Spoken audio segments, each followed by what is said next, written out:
Emerson College professor Jabari Assim was cited back in June for operating a vehicle without a valid license in Newton. The problem? On the day he got that citation, he was at work. It was Asim's wife who was behind the wheel of the car, and she does have a license. Jabari Assim joins me now. Thanks so much for being here. Thanks for By the way, having me. she doesn't look like you, I should be clear. So. Yeah, that's a blessing. Yeah.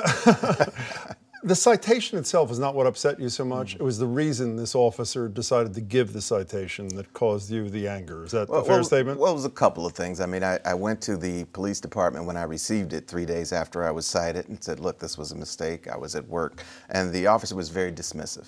He was very curt. He was very rude. That was maybe one of the reasons. But the other was the incident report said that it began because he saw a driver behaving nervously. Looked nervous, yeah. Right, so there's this narrative about a driver who looked at him, then looked away, and then drove on. Do you think that, quote, looking nervous would be an issue in your estimation if your color of your skin or your wife's was not black? I think it would not be an issue if we were not black, yes, I do. Is this aberration? We all have lived through, not we haven't lived through, we've seen D. Brown from the Celtics in 1990, Skip Gates at his old house in Cambridge, his own house, my hometown, on and on and on. But are these aberrational moments, Jabari, or is your sense they're more systemic? There's a bigger problem than just one and done? Well, I think if you compiled anecdotal narratives from black men about their experiences with police, this is a typical encounter. Richard Price, who's a white writer, has written about this somewhat eloquently, in which he talks about police who cite you for suspicious behavior for not looking at them, but they will also cite you for suspicious behavior for maintaining eye contact. Has this ever happened to you before? No. You wrote a piece about a term I'd never heard before, exercising, quote, discreet citizenship. Yes. What does that mean? It means trying not to stand out, to just try to move peacefully through space, a black body moving through space without interruption, disturbance, etc. Many of us live our lives this way, but it doesn't always work out. Did you do that? Did you practice discreet citizenship even before this incident? I've practiced it all my life, and I'm over 50 years old. And because of the state of the world or because of things you observed? Why? Well, because I want to move through the world with as little negative interaction as possible. But isn't that a horrible way to live? I mean, you're basically not being who you are to ensure that you're secure. Is that not a fair description of what you're just saying? I think that's a fair description, but you know, Richard Wright wrote about this, and he talked about us looking for spaces compatible with the dignity of our aspirations.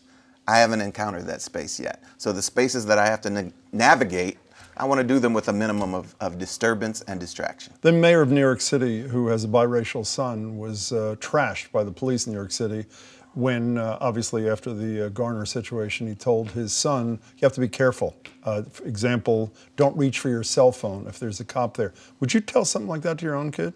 I have 4 sons. You have 4 sons? I have 4 sons. They've all heard that lecture. Before this? Yeah, all their lives. And what is that lecture? Give me the short version if you can. Well, first of all, you want to determine if you're being detained. If you are being detained, then you're obligated to show ID, especially if you're behind the wheel of a car. If you're walking, it depends on the state. You're not necessarily required to show ID. But to make sure that the discourse is civil, that your reaction is not in any way misinterpreted as resisting arrest. You know, speaking of arrest and citation, ultimately you went to a hearing. The officer explained, Helms is his name, correct? Correct. Described what he thought looking nervous was, or at least he described it. And then ultimately the hearing officer, whatever it was, vacated this thing. But is that the end of this for you? I mean, the thing is vacated, but as I said at the beginning, it seems to me this was not really all about a moving violation or a traffic violation. It was about something else, no? Well, prior to the hearing, I did get a phone call from the chief of police in Newton in which he said, when this is over, we're going to sit down and talk. Has that happened? Not yet, but I'm looking forward to that opportunity. In fact, I can hardly wait. Have you heard from the mayor? He's black, as you well know. Seti Warren has been here. Yeah. I reached out to the mayor at the conclusion of the hearing, and he has written back and indicated a willingness to have a dialogue. But that hasn't happened either? Not yet. So if there are millions of black men in this country practicing discreet citizenship, and this continues to happen, what's the fix other than vacating individual citations, which arguably doesn't really fix anything? It fixes the immediate problem. What's the long-term fix here? The eradication of racism. How do you, I mean, that's easily said, but it surely is not easily done. What does one do? Right. Well, I mean, I don't think it's incumbent upon the people who are the targets of racism to work that out. As Claudia Rankine says in her book, Citizen, it's not my obligation to educate at this point. It should be enough that I live my life as a decent human being. But you're not done. You do live your life as a decent human being, from what I Yes. understand. I checked you out, even if you hadn't said it yourself. But that's not enough for you. I mean, you're not just waiting for others to confront this. You want to do, that's Well, I mean, your game here, no? I've dedicated my career as a journalist to writing on causes having to do with social justice. So it is a form of resistance to challenge this dominant narrative, which suggests that black men operate by a limited set of capabilities. So I will continue to do that. Jabari, I hope when you hear from the mayor and the chief of police, you get back to us. Thank you. Good luck.